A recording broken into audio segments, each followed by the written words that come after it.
Seems to me the fundamental problem you've got, and we spent a lot of time in this interview talking about pricing, Yes. is that your member nation states, the United States, the Europeans and others, who consume energy, want, particularly at a time of economic slowdown, they want the cheapest energy they can get their hands on. And right now, and for the foreseeable future, that looks like fossil fuel energy. And as long as that is the case, all of your warning noises about climate change are not going to change the basic economic calculation these governments make.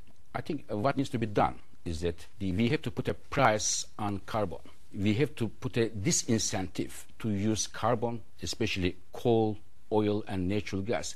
If this price is not set, it will be very difficult to leave the fossil fuels and make investments on the low carbon technologies such as wind, such as solar, such as nuclear power, and new technologies. If you passionately believe that, why is the IEA, your own organization, so keen to keep, for example, international oil prices steady, stable, and frankly quite low? For example, when there's a crisis like there was with the lack of Libyan oil during the Libyan war, civil war, the IEA immediately released the floodgates and put 60 million barrels of oil onto the market to keep the prices stable. Why do you do that? Why not just let the price rise?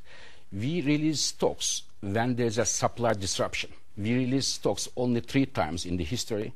One, when there was the first Gulf War, and then second in the Katrina, the Hurricane Katrina, and the third time during the Libya crisis when the oil was lost. We released stocks in order to bridge the gap.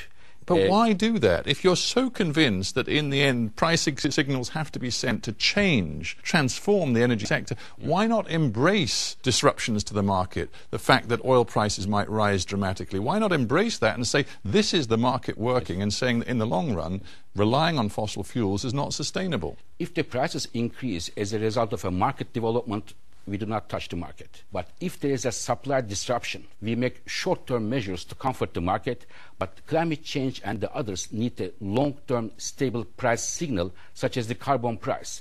The 6 months, 3 months high prices do not change the trends. What we need to address the climate change is higher energy prices as a result of setting a carbon, and also to phase out the fossil fuel subsidies.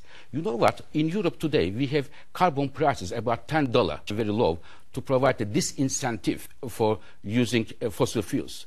But these fossil fuel subsidies mean $110 per ton of CO2, giving an incentive to use carbon. All right. Well, when you speak, the energy markets listen. So let me ask you a very simple question. How high do you believe the oil price has to go for it to send a signal that will really change the nature of the energy marketplace? I think, according to our numbers, we need a carbon price. Well, yeah, you keep talking about the carbon price, but let's keep it simple. Let's just talk about the price of Brent crude oil, for example. People know it's been over $100 a barrel for a long time, but how much higher does it need to go to really change the way we currently use oil? But what I'm saying is, in order to see a change on the climate change front, we do not see an increase in the international oil prices. We can put a tax in order to increase the prices at the pump. So that's the way to do it, is to use the carbon tax. Exactly. But, okay, leave that aside then. Yeah. What do you think is going to happen to the price of oil? We've got the possibility of conflict over Iran's nuclear ambitions. There's a lot of instability in the Middle East. What do you think is going to happen to oil prices over the next, say, 12 months?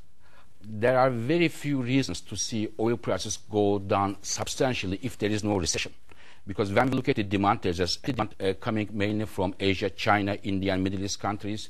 And when we look at the supply side, the production side, Iraq is growing, US is growing, but there is still tightness in the markets. So I hope, looking at the global economic recovery situation, prices do not go higher than today. Otherwise, it will be definitely a major problem for the global economic recovery efforts. So that's the price side, and let's leave with a longer-term thought. It sounds to me as though you do not see for the moment the political will to impose the sorts of carbon charges that you believe are long-term necessary. Are you deeply pessimistic about the longer-term future? To be honest with you, I am becoming more and more pessimistic. When you look at the trends we have in our World Energy Outlook, with the current trends, we are perfectly in line with a temperature increase up to 6 degrees Celsius, which would have devastating effects for all of us, rich, poor, south, north, for all of us. And despite the warnings we have, and the world leaders and the others, unfortunately, we are following that terrible trend. And if there are no major international agreements very soon, around 2017, 5 years from now, we may well lock in our energy infrastructure and may well say goodbye to our current lifestyle and try to think how we can cope with the new lifestyle, which is hotter, much more frequent weather events, and perhaps in some cases much more rain and other major problems. Fatih Birol, we have to end with that vision of the future. Thanks very much for being on Hard Talk.